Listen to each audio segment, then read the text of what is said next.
Good morning students. पिछले वाले video में हमने यूनिट 8 डी एवं एफ ब्लॉक के तत्व उनके बारे में डिस्कस किया था और आज हम नई यूनिट स्टार्ट कर रहे हैं रासायनिक बलगतिकी यूनिट 4। इस यूनिट से बोर्ड एग्जाम में 4 नंबर के क्वेश्चन पूछे जाते हैं। तो ये यूनिट स्टार्ट करने से पहले सबसे पहले हम देखते हैं कि रासायनिक जो बलगतिकी है वो होती क्या है और इसके अंतर्गत हम किन किन चीजों का अध्ययन करते हैं। तो सबसे पहले क्या है इनकी परिभाषा। तो रासायनिक जो बलगतिकी है ये रसायन विज्ञान की जो भौतिक रसायन है शाखा उसके अंतर्गत इसका अध्ययन किया जाता है। तो परिभाषा देखें तो भौतिक रसायन की वह शाखा जिसके अंतर्गत रासायनिक अभिक्रियाओं के वेग तथा वेग को प्रभावित करने वाले कारकों का अध्ययन किया जाता है रासायनिक बलगतिकी कहलाती है। अर्थात ये जो रासायनिक बलगतिकी है ये भौतिक रसायन की के अंतर्गत इसका अध्ययन किया जाता है और इसके अंतर्गत हम रासायनिक जो अभिक्रियाएं हैं और उन रासायनिक अभिक्रियाएं हैं वो कौन से वेग से संपन्न होती है और उनके वेग को कौन प्रभावित करता है उनका अध्ययन हम रासायनिक बलगतिकी के अंतर्गत करते हैं। रासायनिक जो बलगतिकी है इसमें वेग के आधार पर जो रासायनिक जो अभिक्रियाएं हैं उन वेग के आधार पर रासायनिक अभिक्रियाओं को 3 भागों में विभाजित किया जाता है, जिनमें पहला है आयनिक या तात्कालिक अभिक्रिया, दूसरा है अति मंद अभिक्रिया और तीसरी है मंद अभिक्रिया। अब यहाँ पे देखो ये अभिक्रियाएं होती क्या है। तो वेग के आधार पर रासायनिक अभिक्रियाओं को 3 भागों में विभाजित करते हैं, आयनिक या तात्कालिक अभिक्रिया, अति मंद अभिक्रिया और तीसरी है मंद अभिक्रिया। सबसे पहले हम डिस्कस करेंगे आयनिक और तात्कालिक अभिक्रिया होती क्या है। तो यहाँ पे देखो आयनिक और तात्कालिक का मतलब बहुत कम समय में और आयनिक का मतलब है आयनों के मध्य। अर्थात ये जो अभिक्रिया है इनमें आयनों के मध्य अभिक्रिया होती है। तो आयनों के मध्य होने वाली ऐसी अभिक्रिया जिनका वेग बहुत अधिक होने के कारण उन अभिक्रियाओं के वेग का जो मापन है वो सामान्य विधि के द्वारा नहीं किया जाता है। तो क्या हो रही आयनों के मध्य होने वाली ऐसी अभिक्रिया जिनका वेग बहुत अधिक होने से इनके वेग का मापन या वेग का मापन सामान्य विधि के द्वारा नहीं किया जाता है, आयनिक या तात्कालिक अभिक्रिया कहलाती है। अब यहाँ पे देखो जब वेग बहुत अधिक होता है तो इनका जो वेग है या ये अभिक्रिया 10⁻⁻14 सेकंड से 10⁻16 सेकंड में क्या होती है संपन्न होती है। अर्थात इन अभिक्रियाओं का जो वेग है ये 10⁻14 सेकंड से 10⁻16 सेकंड होता है। अर्थात इतने समय में ये अभिक्रिया संपन्न हो जाती है। इसके बाद में देखो इसका उदाहरण क्या है, क्योंकि आयनों के मध्य होती है तो उदासीनीकरण जो अभिक्रिया है, उदासीनीकरण अभिक्रिया और उदासीनीकरण अभिक्रिया होती क्या है, अम्ल एवं क्षार के मध्य होने वाली अभिक्रिया जिनमें अभिक्रिया से लवण एवं जल का निर्माण होता है। तो उदासीनीकरण अभिक्रिया HCl + NaOH ये क्या है अम्ल और ये क्या है क्षार। तो अम्ल एवं क्षार की अभिक्रिया से लवण का क्या होता है निर्माण होता है और जल बनता है। तो NaCl + H2O ये क्या है लवण। तो ये उदासीनीकरण अभिक्रिया है, आयनिक या तात्कालिक अभिक्रिया होती है। उसके बाद में देखते हैं दूसरी अभिक्रिया अति मंद अभिक्रिया। अति मंद अभिक्रिया अब अति मंद अभिक्रिया है ये अणु के मध्य होती है, अणु के मध्य। अर्थात इस अभिक्रिया में अणु भाग लेते हैं। तो अणु के मध्य होने वाली अभिक्रिया जिनका वेग बहुत कम होने से इन अभिक्रियाओं के संपन्न होने में कई महीने व कई साल लग जाते हैं। अर्थात अणु के मध्य होने वाली ऐसी अभिक्रिया जिनका वेग क्या होता है, बहुत कम होता है, और बहुत कम होने के कारण इन अभिक्रियाओं के संपन्न होने में कई महीने व कई साल लग जाते हैं, अति मंद अभिक्रिया कहलाती है। यदि अपन इसके एग्जाम्पल के बारे में देखें तो पहला एग्जाम्पल है जल व वायु की उपस्थिति में। जल व वायु की उपस्थिति में लोहे पर जंग लगना, अर्थात लोहे पर जो जंग लगना है एक किस प्रकार की अभिक्रिया का उदाहरण है, अति मंद अभिक्रिया का उदाहरण है। दूसरा क्या है, उत्प्रेरक की उपस्थिति में, उत्प्रेरक की उपस्थिति में ऑक्सीजन व हाइड्रोजन की अभिक्रिया से जल का बनना, यह भी अति मंद अभिक्रिया का उदाहरण है। तो यहाँ पे देखो हमने दो अभिक्रियाओं के बारे में डिस्कस किया, आयनिक अभिक्रिया या जिसे तात्कालिक अभिक्रिया कहा जाता है, दूसरा होता है अति मंद अभिक्रिया। उसके बाद में तीसरी अभिक्रिया है मंद अभिक्रिया। ऐसी अभिक्रिया जिनका वेग कम होने के कारण इनका वेग का जो मापन है वो सामान्य विधि के द्वारा किया जा सकता है। अर्थात ऐसी अभिक्रिया जिनके वेग का मापन किया जा सकता है, अर्थात उनके जो वेग है वो अभिक्रिया कौन से वेग से संपन्न हो रही है उनका निर्धारण किया जा सकता है, वो कहलाती है मंद अभिक्रिया। यदि इन मंद अभिक्रियाओं की उदाहरणों की बात करें तो पहला उदाहरण है कि प्रकाश की उपस्थिति में क्लोरोफॉर्म का ऑक्सीकरण, और क्लोरोफॉर्म है यह ट्राई हेलोजन व्युत्पन्न है CHCl3 प्लस O2। इनकी अभिक्रिया करवाई जाए तो बनता है COCl2।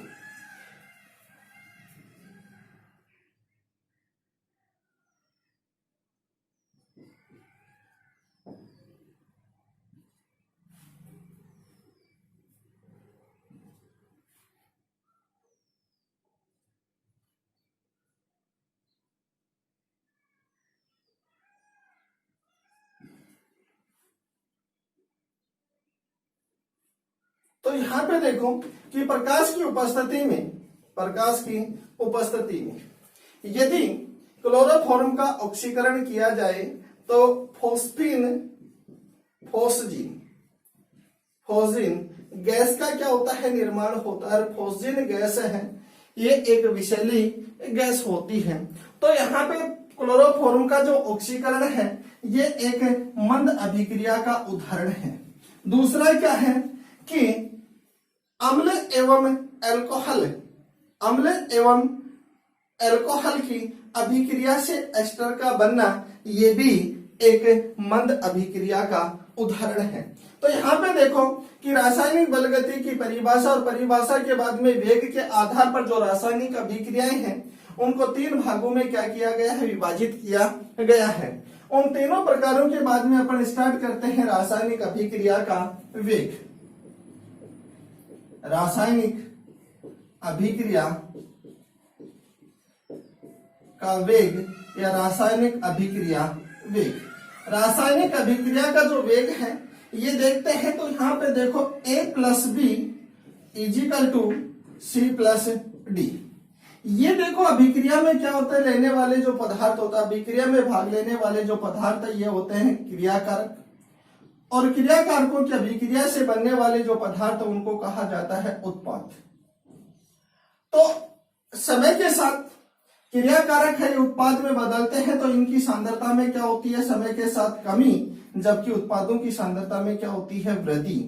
अर्थात समय के साथ क्रियाकारक है ये क्रिया करके उत्पाद में परिवर्तित होते रहते हैं, जिससे उनकी सांद्रता में कमी, जबकि उत्पादों की सांद्रता में क्या आती है, वृद्धि होती है। जब कोई अभिक्रिया संपन्न होती है तो क्रियाकारक है ये उत्पाद में बदलते हैं तो इनकी सांद्रता में कमी, जबकि उत्पादों की सांद्रता में क्या होती है, वृद्धि होती है। यदि अपन इसकी परिभाषा करें तो अभिक्रिया वेग अर्थात सांद्रता में इसकी समय के साथ इसकी और इसकी सांद्रता में क्या हो रहा है, परिवर्तन हो रहा है। तो क्रियाकारक क्रियाकारक या उत्पाद की सांद्रता में परिवर्तन बटे परिवर्तन में लगा समय, ये क्या कहलाता है? अभिक्रिया वेग कहलाता है। अर्थात एकांक समय में किसी क्रियाकारक या उत्पाद की सांद्रता में होने वाला परिवर्तन ये रासायनिक अभिक्रिया का वेग कहलाता है। यदि रासायनिक अभिक्रिया के वेग के मात्रक की बात करें तो इसके मात्रक हैं, ये दो रूपों में है। एक तो है आयतन रूप और दूसरा होता है दाब रूप। यदि आयतन रूप की बात करें तो क्या है? सांद्रता बटे समय, और सांद्रता होता है, ये क्या होता है? मोल प्रति लीटर। एकांक आयतन में उपस्थित मोलों की संख्या वो क्या कहलाती है? सांद्रता। मोल तो आयतन रूप में अभिक्रिया वेग का जो मात्रक है वो मोल प्रति लीटर प्रति सेकंड। यदि समय को किस में लिया जाए? सेकंड में। यदि मिनट में लिया जाए तो मोल प्रति लीटर प्रति मिनट। इसी प्रकार यदि दाब में परिवर्तित किया जाए, यानी दाब रूप में इसका वो लिखा जाए मात्रक, तो दाब में इस मोल प्रति लीटर के स्थान पर अपन क्या लेंगे? एटमॉस्फेयर। तो एटमॉस्फेयर सेकंड इनवर्स, या फिर मिनट में एटमॉस्फेयर मिनट इनवर्स। तो यहां तक हमने देखा कि रासायनिक बलगतिकी होती क्या है, और रासायनिक जो बलगतिकी है उसके अंतर्गत वेग के आधार पर अभिक्रियाओं को, यानी रासायनिक अभिक्रियाओं को 3 भागों में वर्गीकृत किया जाता है, जिनमें हमने उदाहरण सहित इनके बारे में समझ चुके हैं। पहली है अतिमंद यानी आयनिक या तात्कालिक अभिक्रिया, दूसरी अतिमंद अभिक्रिया और तीसरी है मंद अभिक्रिया। उनके बाद में रासायनिक अभिक्रिया का जो वेग है वो क्या होता है? तो एकांक समय में या इकाई समय में किसी क्रियाकारक या उत्पाद की सांद्रता में परिवर्तन बटे परिवर्तन में लगा समय वो क्या कहलाता है? अभिक्रिया का वेग कहलाता है। यदि अभिक्रिया वेग को प्रदर्शित करें तो क्रियाकारक या उत्पाद की सांद्रता में परिवर्तन बटे परिवर्तन में लगा समय। सांद्रता मोल प्रति लीटर, यदि इसके मात्रक को देखें तो इसका मात्रक को 2 रूपों में परिवर्तित या प्रदर्शित किया जाता है। एक तो आयतन रूप होता है, दूसरा दाब रूप। आयतन रूप में प्रदर्शित करें तो सांद्रता होती है मोल प्रति लीटर, तो इसके स्थान पर मोल प्रति लीटर लिखेंगे, लेकिन नीचे क्या आ रहा है? समय। तो मोल प्रति लीटर प्रति सेकंड या mole litre inverse second inverse. यदि सेकंड के स्थान पर मिनट लिखे तो mole litre inverse minute inverse. दूसरा यदि दाब रूप में तो मोल प्रति लीटर के स्थान पर प्रयुक्त करते हैं एटमॉस्फेयर, तो एटमॉस्फेयर सेकंड इनवर्स या एटमॉस्फेयर मिनट इनवर्स।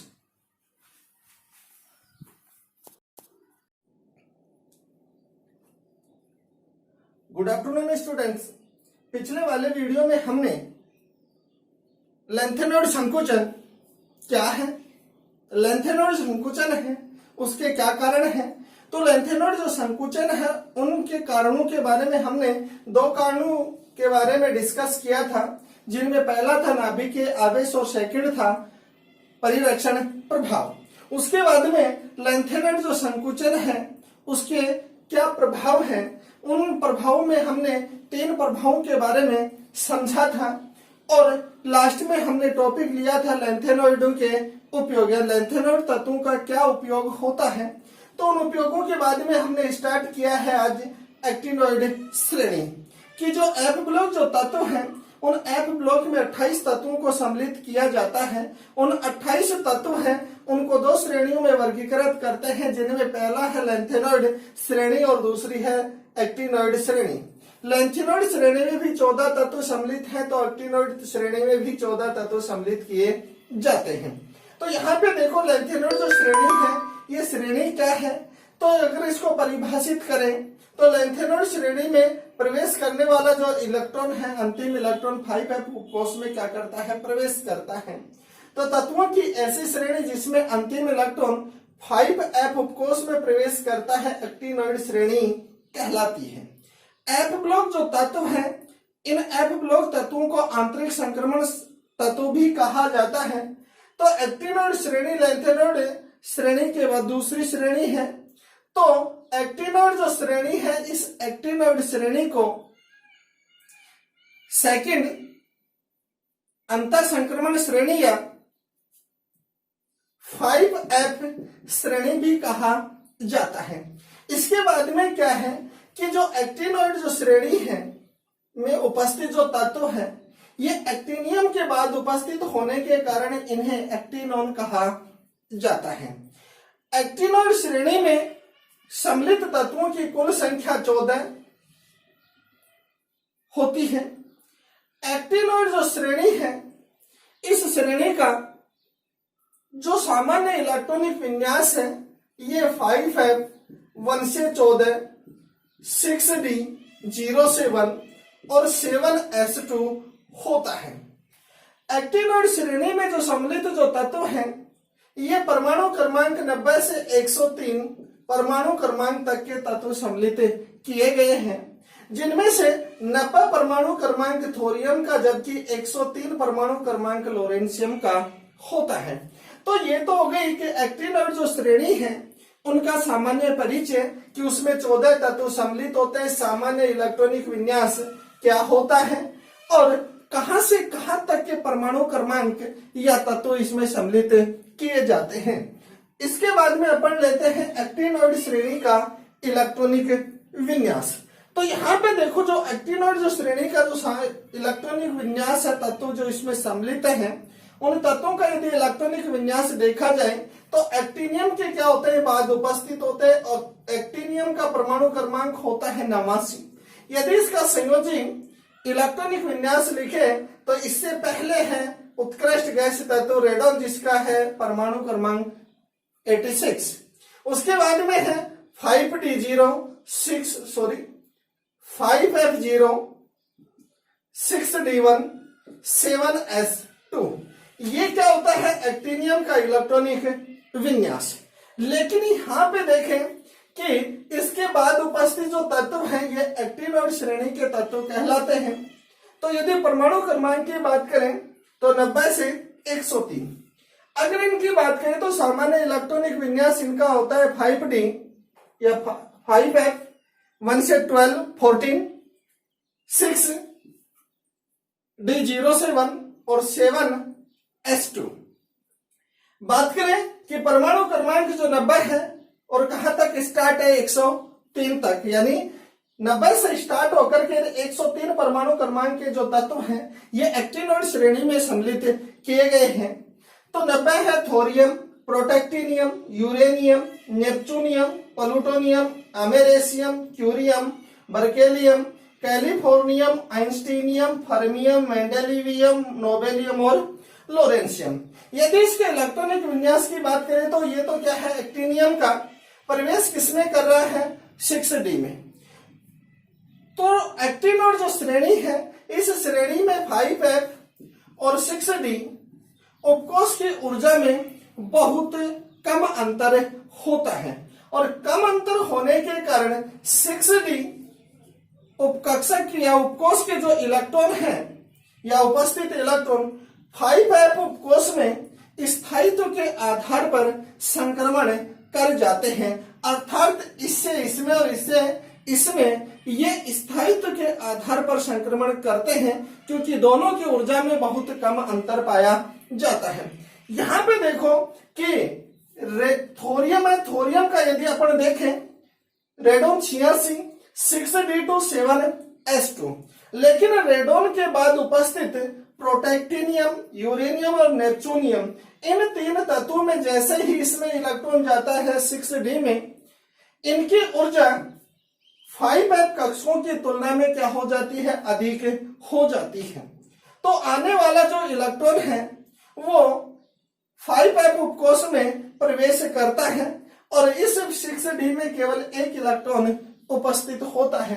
तो यह क्रम चलता है प्रोटेक्टिनियम, यूरेनियम और नेपच्यूनियम तक। उसके बाद में जो इलेक्ट्रॉनिक विन्यास बढ़ने का जो क्रम है, वो इलेक्ट्रॉनिक विन्यास या इलेक्ट्रॉन 6D की तुलना में 5F उपकोष में प्रवेश करते जाते हैं। उसके बाद में ये आता है कि नोबेलियम में का जो इलेक्ट्रॉनिक विन्यास है, नोबेलियम में 5f कोष पूर्ण पूरित हो जाता है और पूर्ण पूरित होने के कारण जैसे ही लोरेंशियम में बढ़ते इलेक्ट्रॉन तो पूर्ण पूरित होने के कारण अगला इलेक्ट्रॉन 6d उपकोष में प्रवेश करता है। तो ये तो हो गया कि एक्टिनॉइड श्रेणी का जो इलेक्ट्रॉनिक विन्यास है या तत्वों का इलेक्ट्रॉनिक विन्यास हो किस प्रकार से लिखा जाता है। तो इसमें ध्यान रखने के लिए है प्रोटैक्टिनियम, यूरेनियम और नेपच्यूनियम। अब यहाँ पे देखो जो यूरेनियम है, यूरेनियम का परमाणु क्रमांक 92 होता है। तो यूरेनियम के बाद उपस्थित जो जितने भी तत्व हैं ये सारे के सारे संश्लेषित तथा अस्थायी होते हैं जो प्रकृति में स्वतंत्र अवस्था में नहीं पाए जाते, अर्थात प्रकृति में स्वतंत्र अवस्था में नहीं पाए जाते हैं तथा संश्लेषित तथा अस्थायी होते हैं, अर्थात और जो अस्थायी होता है उनमें रेडियो एक्टिविटी का गुण पाया जाता है। तो इसके बाद उपस्थित जो सभी तत्व है अस्थायी और संश्लेषित होते हैं और इसी कारण इन तत्वों को परायूरेनियम, यूरेनियम, संश्लेषित,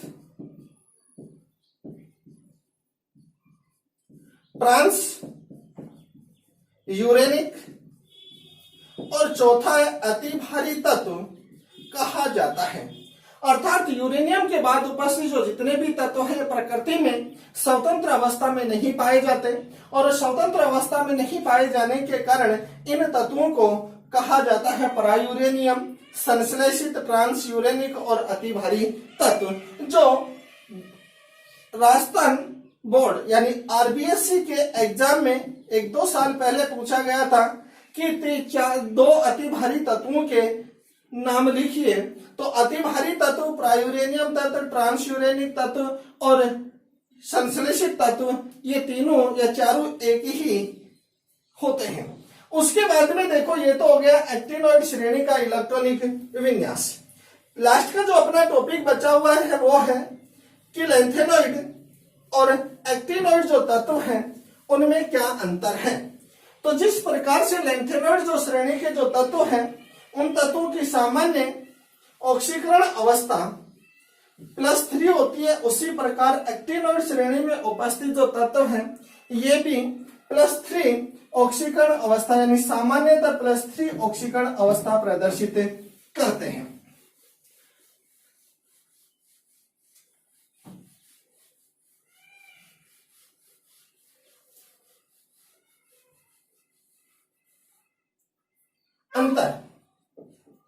अंतर की बात करें तो लैंथेनॉइड और ये क्या है एक्टिनॉइड। अब एक्टिनॉइड और लैंथेनॉइड की बात करें तो इस लैंथेनॉइड जो श्रेणी के जो तत्व हैं, लैंथेनॉइड श्रेणी के तत्वों में प्रोमीथियम के अतिरिक्त सभी तत्व प्रकृति में पाए जाते हैं, अर्थात लैंथेनॉइड श्रेणी में प्रोमीथियम रेडियो एक्टिव तत्व होता है, जबकि इसमें उपस्थित जो सभी तत्व हैं ये रेडियो एक्टिव होते हैं। पहला। सेकंड है कि लैंथेनॉइड श्रेणी में उपस्थित जो तत्व हैं उनका आकार एक्टिनॉइड श्रेणी के तत्वों की तुलना में क्या होता है, छोटा होता है। तो छोटा होने के कारण लैंथेनॉइड तत्वों में संकुल बनाने की प्रवृत्ति क्या होती है, अधिक पाई जाती है, जबकि इसमें संकुल बनाने की प्रवृत्ति कम पाई जाती है। नेक्स्ट बात करें अपन इसकी ऑक्सीकरण अवस्था से संबंधित, तो लैंथेनॉइड श्रेणी के जो तत्व हैं इन तत्वों में +3 ऑक्सीकरण अवस्था के अतिरिक्त कुछ तत्व +2 एवं +4 ऑक्सीकरण अवस्था प्रदर्शित करते हैं और यह ऑक्सीकरण अवस्था जो प्रदर्शित की जाती है ये होती है असंगत ऑक्सीकरण अवस्था, जो रिक्त, अर्धपूरित एवं पूर्ण पूरित विन्यास प्राप्त करने के आधार पर प्रदर्शित की जाती है। जबकि इसकी बात करें तो ये +3 ऑक्सीकरण अवस्था के अतिरिक्त +2, +4, +5, +6 और +7 ऑक्सीकरण अवस्था भी प्रदर्शित करते हैं। तो ये तो हो गए इसके अंतर में अपन चलते हैं चौथा अंतर कि ये भी +3 ऑक्सीकरण अवस्था प्रदर्शित करते हैं और ये भी +4 ऑक्सीकरण अवस्था प्रदर्शित +3 ऑक्सीकरण अवस्था। तो जब +3 ऑक्सीकरण अवस्था प्रदर्शित करेंगे तो इसके त्रिधनात्मक जो आयन है ये तो होते हैं रंगहीन। लेकिन अगर बात करें एक्टिनॉइड तत्वों की, तो एक्टिनॉइड श्रेणी में उपस्थित जो त्रिधनात्मक जो तत्व हैं ये होते हैं रंगीन। उसके बाद में क्या है कि लैंथेनॉइड श्रेणी के जो तत्व है ये क्या होते हैं, कम क्षारीय, जबकि एक्टिनॉइड श्रेणी के जो तत्व हैं ये अधिक क्षारीय होते हैं। तो ये तो हो गए कि लैंथेनॉइड और एक्टिनॉइड जो श्रेणी के जो तत्व हैं, इन एक्टिनॉइड और लैंथेनॉइड श्रेणी में क्या अंतर है। तो इन अंतरों में हमने 5 अंतरों के बारे में डिस्कस किया है। उसके बाद में जो पहले वाले जो वीडियो है उस वीडियो में मैंने बताया था लैंथेनॉइड संकुचन, और लैंथेनॉइड संकुचन में मैंने बताया था कि लैंथेनॉइड संकुचन का क्या प्रभाव होता है। तो उसमें मैंने लिखा था लैंथेनॉइड तत्वों का पृथक्करण, लैंथेनॉइड तत्वों का पृथक्करण अर्थात इसका पृथक्करण लैंथेनॉइड जो संकुचन है उसको किस प्रकार, यानी लैंथेनॉइड संकुचन इन तत्वों के पृथक्करण को किस प्रकार से प्रभावित करता है। तो यहां पर देखें कि लैंथेनॉइड जो तत्व है उन तत्वों के आयनों के आकार में क्या होती है, बहुत कम कमी होती है, यानी न के बराबर कमी आती है।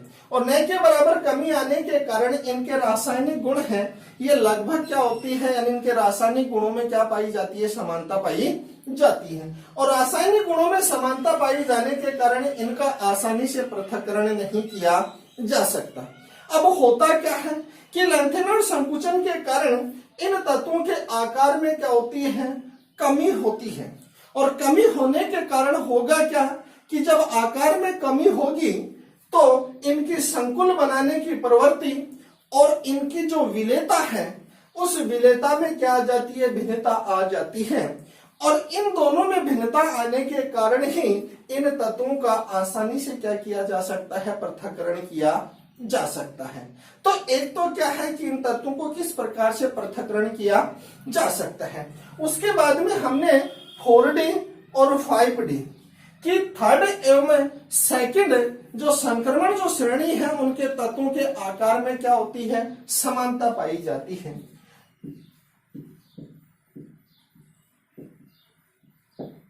39, 40, 41 और 42।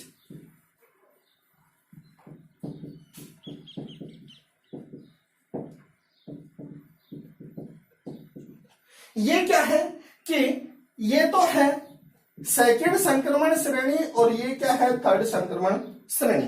कि लैंथेनॉइड संकुचन के कारण कि सेकंड और थर्ड जो संक्रमण श्रेणी के जो तत्व है, संगत तत्व, उन संगत तत्वों का आकार है या उनमें समानता पाई जाती है। कैसे पाई जाती है कि ये क्या है, लैंथेनम है, ये क्या है, होपनियम।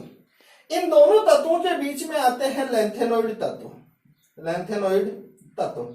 और लैंथेनॉइड संकुचन के कारण होता क्या है कि होपनियम के बाद है, ये पहले उपस्थित है। इस लैंथेनॉइड संकुचन के कारण होता क्या है कि इस आने वाले यानी थर्ड संक्रमण श्रेणी के आकार में क्या होती है, कमी आती है। कैसे आती है, इस लैंथेनॉइड संकुचन के कारण होता क्या है कि इसके बाद आने वाले जो तत्व हैं उनके आकार में क्या आ जाती है, कमी आ जाती है। और कमी आने के कारण होता क्या है कि थर्ड संक्रमण श्रेणी में उपस्थित जो तत्व हैं उनका आकार सेकंड संक्रमण श्रेणी में उपस्थित संगत तत्वों के क्या होता है, लगभग समान होता है। अर्थात होपनियम का संगत तत्व जर्कोनियम, टेलुरियम का नियोबियम और टंगस्टन का मोलिब्डेनम, आकार क्या होता है, लगभग समान होता है। और समान होने के कारण आवर्त सारणी है उसमें जर्कोनियम और होपनियम, नियोबियम, टेलुरियम, मोलिब्डेनम और टंगस्टन जो ये जोड़ा है, इन जोड़ों को जुड़वा तत्व के नाम से जाना जाता है। तो ये था पहले वाले वीडियो में थोड़ा सा डिस्कस किया है मैंने। इस के बाद अपना जो 8वां जो यूनिट है डी एवं एफ ब्लॉक तत्व, ये अपना कंप्लीट हो चुका है। उसके बाद में अपन नेक्स्ट टॉपिक स्टार्ट करेंगे, दूसरी यूनिट स्टार्ट करेंगे जो कल।